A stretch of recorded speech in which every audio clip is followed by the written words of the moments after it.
Welcome, I'm Talia Stanky. I'm a Project Archives Assistant at RC, and this is the fourth and final video in our tutorial series introducing the newly available Conservation Archives website. In this video, I'm going to show you a few basic features about the layout of our digital conservation archives and how you can use different features to navigate the website. To begin, if you would like to access the Conservation Archives from the RC main page, you can click in the drop-down menu under Research and Programs to access the home page for the Conservation Archives.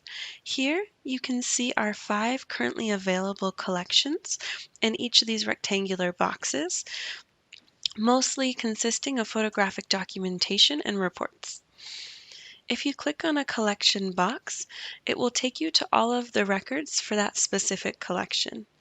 You can see individual records here, and if you click on a blue title, it will take you to the page for a particular record. Here you can find more detailed information about the contents of the item, and you can also zoom in and out to view it, rotate it, download it, and share it. If you'd like to go back to your previous page, you can click back to search, and if you'd like to return to the archives homepage, you can click start over.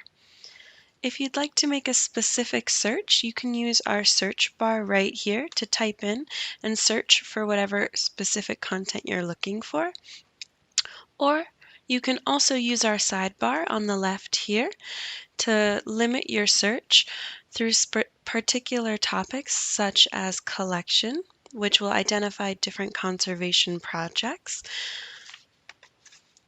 series, which will identify different stages of conservation, topic, which will identify different subject areas, genre, which will identify different forms or scopes of work, location, which will identify different geographical places, and time period, which will identify different historical times.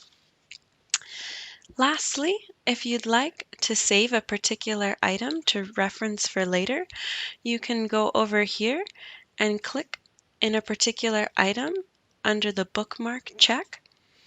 And then if you go to the top right here, you can reference all of your saved bookmarked items for later or for research purposes. Thank you so much for joining me in this tutorial. We're so excited to share the Conservation Archives online with you, and keep an eye out on RC's social media pages for updates on when you can access more content and more collections online.